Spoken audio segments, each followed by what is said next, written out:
एक गांव में मोतीलाल नाम के वैद्य थे जिनसे आसपास के कई गांव के लोग दवाइयां लेने और अपना इलाज करवाने आते थे। मतलब वे गांव के बहुत प्रसिद्ध डॉक्टर थे। सभी उन्हें बेजी कहकर पुकारते थे। उनकी इकलौती बेटी थी जो बड़ी ही सुंदर थी। एक प्रकार से वो पूरे गांव की बेटी थी। सभी उसे प्यार से पारो बुलाते थे। उसे बचपन से ही कभी किसी चीज़ की कमी नहीं हुई थी। बड़े ही नाजों में पली और बड़ी हुई थी। पारो जब उसका विवाह पास के गांव के तिवारी जी मतलब सरपंच के बेटे के साथ हुआ तब पूरे गांव को दावत दी गई थी। सब कुछ बहुत ही बढ़िया हुआ था। लेकिन यही क्या, एक ही माह के बाद एक लड़की अपने पिताजी के पास आकर फूट फूट कर रो रही थी। सिसकियों के कारण वो कुछ बोल ही नहीं पा रही थी। पिताजी के बहुत पूछने पर उसने बहुत देर बाद बोलना शुरू किया और बोला, पिताजी मैं उस घर में फिर कभी नहीं जाऊंगी, मैं आपके पास ही रहूंगी। ऐसा बोलकर वो फिर जोर जोर से रोने लगी। पिताजी समझदार थे। उन्होंने अपनी बेटी के सिर में हाथ फेरते हुए बोले, कोई बात नहीं बेटा, तू आराम कर, हम बाद में बात करेंगे। और बेटी की माँ को इशारा करते हुए कहा, इसे कुछ खाने को दो और संभालो। शाम को हालात को समझते हुए पिता ने पूछा, अब बताओ क्या हुआ, क्यों नहीं जाना चाहती हो अपने ससुराल? बेटी ने बताया, पिताजी मेरी वो सास नहीं दुश्मन है। मेरी सुबह से शाम तक वो केवल मेरे ही पीछे पड़ी रहती है। पूरे गांव में मेरी बदनामी कर रखी है। वो हमेशा मुझे गालियां देती है और कहती है, तुझे ये नहीं आता, तुझे वो नहीं आता, न जाने तेरे माँ बाप ने क्या सिखाया है। वो अनपढ़ बुढ़िया मुझे सिखाना चाहती है। और तो और पिताजी, घर के सारे लोग उसका ही कहना मानते हैं। पिताजी मैं साफ कह देती हूँ, उस घर में या तो वो बुढ़िया रहेगी या मैं उसके साथ में एक पल भी नहीं रहना चाहती। पिताजी गुस्से से बोले, हमने तो तुझे अच्छे संस्कार दिए हैं, वो तुम्हारी माँ के समान है, उनके लिए ऐसे शब्द मत बोलो, कुछ समय दो, सब कुछ ठीक हो जाएगा। बेटी ने कहा, पिताजी मैं एक शर्त में वहाँ वापस जाऊँगी। पिता ने कहा, वो शर्त क्या है? पिताजी आप तो इतने बड़े वैद्य हैं, दवाओं और जड़ी बूटी के विषय में जानते हैं। पिताजी सिर हिलाकर हामी भर रहे थे और बोले, तो आप मुझे कुछ ऐसा जहर दो कि जिसे खाकर मेरी सास मर जाए, क्योंकि मैं उसे किसी भी रीति से बर्दाश्त नहीं कर सकती। पिताजी मुस्कुराते हुए बोले, बेटा ऐसे में तो मेरे ऊपर समस्या आ जाएगी, उसके मरते ही पुलिस तुझे जेल भेज देगी। बेटी ने भी थोड़ा सोचते हुए बोली, हाँ ये तो मैं सोची ही नहीं।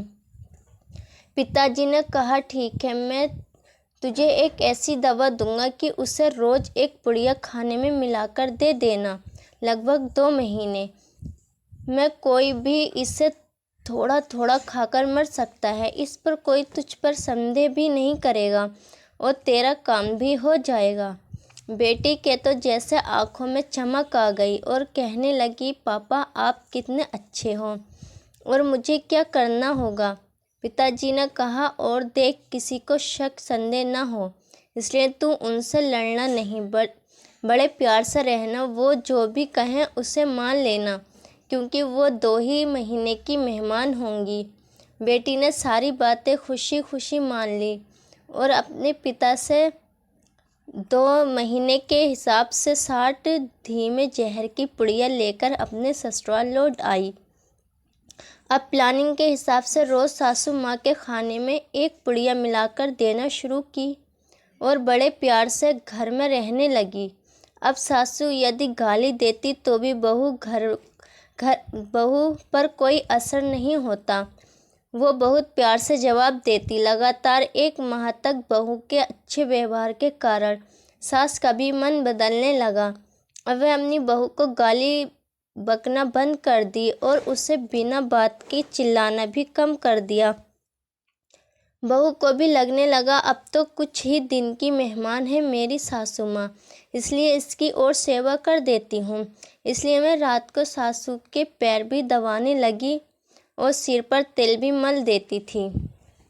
अब तो सासू माँ सारे गांव में कहते नहीं थकती कि बहू हो तो मेरी बहू जैसी, और वह अपनी बहू को अपनी बेटी से भी बढ़कर प्यार करने लगी। उसे घर का सारा अधिकार और जेवर और सब कुछ सौंपने लगी। ये सब देखकर बहू के आँख में आंसू आ गए और वह अपनी सास को अपनी माँ के जैसे प्यार करने लगी। और तभी उसके मन में एक डर समाने लगा और वह उसी दिन अपने गांव यानी के मायके आई और अपने पिता से लिपटकर रोने लगी और कहने लगी, पिताजी आप कुछ भी करो लेकिन मेरी माँ को बचा लो। पिताजी ने कहा, माँ को वो तो ठीक है, सो रही है। बेटी ने कहा, अरे मैं सासू माँ के विषय में बोल रही हूँ। पिताजी ने कहा, क्यों, क्या हुआ उनको बेटी? बेटी ने याद दिलाया, अरे पापा आपने जो जहर दिया था उसे खिलाते हुए 1 माह से ज़्यादा हो गया है। 15 दिन बाद वो मर जाएंगी। मुझसे बहुत बड़ा गुनाह हो गया, मैं अब उन्हें मारना नहीं चाहती। आप कुछ भी कीजिए और उस जहर का तोड़ दीजिए, कुछ ऐसी दवा दीजिए ताकि उस जहर का असर ख़त्म हो जाए। वो रोए जा रही थी और पिताजी ज़ोर ज़ोर से हंस रहे थे। बेटी को कुछ समझ नहीं आया, पिताजी हंस क्यों रहे हैं। तब पिताजी ने कहा, बेटा चिंता मत कर, उन्हें कुछ नहीं होगा। मैं जानता था तेरा दिल बहुत अच्छा है, तू किसी को मार नहीं सकती। मैंने जो पुड़िया तुझे दी थी वो तो काला नमक और जीरे का पाउडर था जो स्वास्थ्य के लिए लाभदायक है। देख बेटा, ये दुनिया ऐसी ही है, हम जैसा इस दुनिया को देते हैं वैसा ही प्राप्त करते हैं। यदि हम दूसरों को नफ़रत देंगे तो नफ़रत ही पाएंगे, यदि हम लोगों को प्रेम देंगे तो वापस में प्रेम ही पाएंगे। बेटी चुपचाप खड़ी आश्चर्य से अपने पापा की बुद्धिमानी भरी बातें सुन रही थी और आंसू बहा रही थी। ये आंसू खुशी के थे। दोस्तों, आपको ये वीडियो कैसी लगी कमेंट्स में ज़रूर बताना।